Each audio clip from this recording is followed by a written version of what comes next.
About that, MP for Wigan and, of course, Shadow Foreign Secretary. Hello to you, Ms Nandy. Thanks for joining us on the programme today. You said on Twitter earlier that that the government was waging war on the people of Greater Manchester. What do you mean by that? Well, yesterday, it's hard to describe the level of chaos that unfolded here. We had council leaders in a meeting with the government's advisors at lunchtime being told, here's your offer, take it or leave it, you've got just minutes to decide. We then had MPs, including me, on a call with the Health Secretary being told the offer was now off, that 22 million would be given to Greater Manchester only, and that would be for test, trace and isolate. And then a statement from the Prime Minister, which didn't clear up any of the confusion. And then Matt Hancock turning up in the House of Commons chamber saying he was still willing to negotiate. But no extra money at this current time has been pledged for us. We've been in lockdown restrictions since the end of July. Many of our businesses are on their knees. Our minimum wage workers have racked up significant amounts of debt. When I said to Matt Hancock yesterday that if they didn't come forward with a financial package, people would end up being made homeless. They haven't halted evictions as they did in the national lockdown. He didn't dispute that. We're in the middle of a pandemic, in the middle of winter.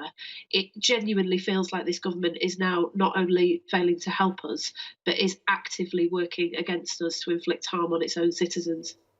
Wow, strong words.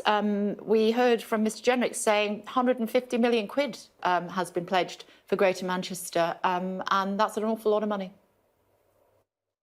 Well, with respect to him, the negotiations here have been not conducted in good faith on the part of the government. I spoke to my own council leader in Wigan last night. He said he's had 2 calls with the government, and on one of them, the Prime Minister's advisor came up with a figure that seemed to be plucked out of thin air, presented it to local authority leaders and told them they had 10 minutes to decide whether they were going to accept it or not. If Robert Jenrick is serious, if the government is still willing to talk, then I would urge them to come back to the table and talk to us about what we need. We've been told for months now that the government is not bringing in a national system because they think that they've got to tailor arrangements to the local circumstances in local areas. If they are serious about that, then listen to us in local areas about what we need. You didn't listen to Liverpool, you didn't listen to Lancashire. We're just asking you to listen to the experience that we've had here, to the very real need that we now have after months and months of restrictions on businesses, people taking cuts to pay and hours, people not being able to see family. We've got a huge mental health toll because this has been going on since the end of July. We're just asking the government to come and listen to the experience and talk to us about what we need and work with us to get a deal in place so that people can survive this winter. Who disagrees and says that Labour leaders are politicising the situation? I just think this is absolutely bizarre from the government. From day one, there's been an attack on the Labour Party and particularly on Andy Burnham, who ministers seem weirdly obsessed by in all of this. On the call last night, Matt Hancock spent the first 5 minutes of a 25-minute call having a go at Andy Burnham, which, to be honest, didn't go down well at all with his Conservative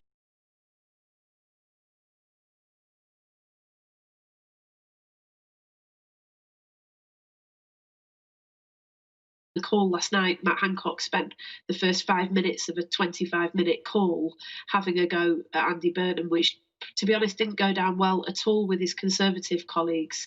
What they fail to recognise is that the anger is real here. It's across the board now, and you've got Conservative MPs who are far more critical of the government than I've been, and Tory council leaders as well. The Tory council leader in Bolton, who is telling the government that this money is not sufficient, that the strategy is not good enough, and that they need to negotiate in good faith. We are not politicising this issue in Greater Manchester. The only people who are doing that is the government. And as I asked Matt Hancock last night, I'll just politely say to Robert Jenrick, please stop doing this. We're in the middle of a crisis in this country, and we need a government that stops playing party politics and just helps us to get through. What did the Health Secretary say to the former Health Secretary? Do you know? Well, I mean, what I said to Matt Hancock after he told us that he wasn't prepared to negotiate with Andy Burnham, and had what I can only really describe as a bit of a rant for the first few minutes of the call about him. There were a number of us, me included, who said to him, the truth is that Andy Burnham is very popular in the north of England and you are not. Please stop trying to attack our directly elected mayor and actually start working with him and council leaders in order to resolve this, because the upshot of this, as Matt Hancock well knows, is that we've got minimum wage workers who have been paying 100% of their rent and bills for the last few months but haven't been getting 100% of their wages, and they will become homeless if something is not done and financial support is not provided. He didn't dispute that, but he just told me to take it up with Andy Burnham. I mean, that is something that frankly is just not good enough from the government. I would have expected better, to be honest, from the Health Secretary, and I just hope that the slightly more conciliatory language that's being used this morning on your show, Kate, and elsewhere signals that the government has realised that it's made a real mess of this. They cannot actively do harm to their own citizens, and they need to come back to Greater Manchester and talk to us about what we need. But Robert Jenrick says entirely the opposite. He says that what he and the government is trying to do is to save lives in Greater Manchester, and the intransigence of the mayor has taken 10 days away from when you could actually have had extra money in order to save lives, and the number of people who are being admitted to hospital with COVID-19 has increased. We were one of the first areas in the country to accept new restrictions way back at the end of July. And at that time, there was some disquiet amongst Conservative MPs in the region about whether we should accept those restrictions or not. The mayor was attacked by Conservative MPs here for doing that and accepting the government's scientific advice and saying we had to have restrictions. At the time, my own town, Wigan, had only 9.6 cases per 100,000. There's hardly a single place in the country now that has rates as low as that. But we accepted those restrictions because we accepted the argument that unless we did something, things would get out of hand. All we've been asking for since then is some kind of strategy from the government to give us control of test, trace and isolate, because we can see that the national system isn't working, and just some financial support to help us get through it. We just haven't it's been like banging our heads against a brick wall for the last 10 days. We've been reading about the government's plans through briefings late at night to national newspapers. This is just not the way to treat people in the middle of a pandemic. And I'll just say to Robert Jenrick, he knows how chaotic this has been. I've never seen anything like this in 10 years in Parliament, and the government really does need to get a grip on this now and come and talk to us and help us to get through this. OK, Jonathan Van Tam, yesterday disagreeing with the suggestions by your leader that a circuit breaker for the whole of the nation is the right way forward. Why is he not right? Well, we're following the advice that SAGE, the government's scientific advice committee, published, which said that without a circuit breaker, we're not going to get control of the virus.